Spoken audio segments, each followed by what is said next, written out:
Assalamualaikum warahmatullahi wabarakatuh.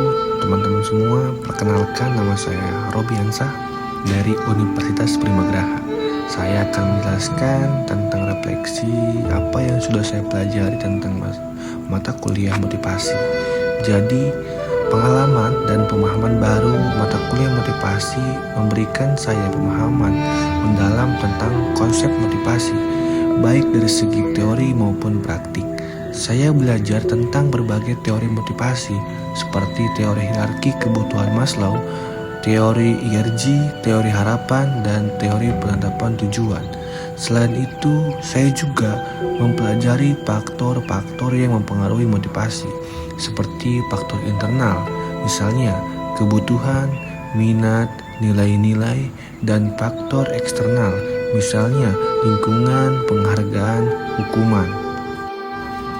Perubahan cara pandang mata kuliah ini mengubah cara pandang saya tentang motivasi. Saya menjadi lebih menyadari betapa kompleksnya motivasi dan betapa pentingnya peran motivasi dalam mencapai tujuan. Saya juga belajar bahwa motivasi tidak hanya berasal dari luar, tapi juga dari dalam diri sendiri. Penerapan yang saya lakukan dalam kehidupan sehari-hari, saya belajar bagaimana menerapkan konsep motivasi dalam kehidupan sehari-hari, baik dalam konteks pribadi maupun profesional. Saya belajar bagaimana memotivasi diri sendiri, orang lain, dan siapapun itu. Saya juga belajar bagaimana menciptakan lingkungan yang kondusif untuk motivasi. Tantangan dan pembelajaran. Tentu saja ada tantangan dalam mempelajari motivasi. Konsep motivasi bisa jadi abstrak dan sulit diukur. Selain itu, setiap orang memiliki motivasi yang berbeda-beda untuk memotivasi semua orang. Namun, tantangan ini justru memacu saya untuk belajar lebih dalam dan mencari cara-cara kreatif untuk menerapkan konsep motivasi. Mata kuliah motivasi adalah pengalaman yang sangat berharga bagi saya. Saya mendapatkan banyak pengetahuan dan keterampilan yang dapat saya gunakan untuk meningkatkan kualitas hidup saya.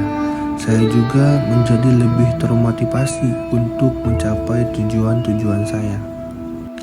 Motivasi ini terbagi dua jenis, yang diantaranya yang pertama yaitu motivasi intrinsik, adalah dorongan yang datang dari dalam diri seseorang, seperti rasa puas setelah menyelesaikan suatu tugas atau kegembiraan dalam belajar hal baru.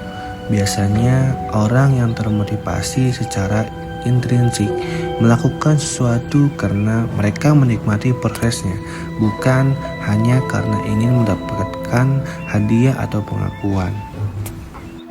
Motivasi ekstrinsik adalah dorongan yang datang dari faktor eksternal seperti hadiah, uang, atau pengakuan dari orang lain. Misalnya seperti seseorang mungkin bekerja keras untuk mendapatkan promosi atau suatu penghargaan.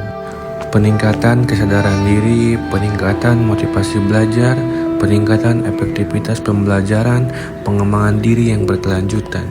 Saya menyadari bahwa saya sangat termotivasi oleh minat saya terhadap mata pelajaran ini.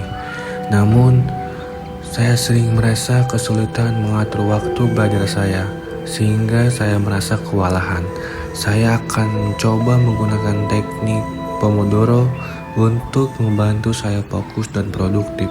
Saya juga akan mencari teman belajar untuk berdiskusi dan saling mendukung. Setelah mempelajari mata kuliah ini, saya menjadi lebih memahami bahwa motivasi tidak hanya berasal dari luar, tetapi juga dari dalam diri sendiri. Saya menyadari bahwa minat dan rasa ingin tahu saya adalah sumber motivasi intrinsik yang kuat. Saya juga belajar tentang berbagai teori motivasi yang dapat saya terapkan dalam kehidupan sehari-hari. Misalnya teori harapan untuk meningkatkan motivasi kerja. Saya berharap mata kuliah ini dapat membahas lebih lanjut mengenai topik ini di masa mendatang. Melalui pembelajaran motivasi, kita mungkin lebih sadar akan faktor-faktor yang mempengaruhi motivasi kerja, baik itu keinginan untuk sukses, ketakutan akan kegagalan, atau dukungan sosial. Hal ini bisa membantu kita untuk lebih bijak dalam mengelola emosi dan tekanan dalam menghadapi tantangan.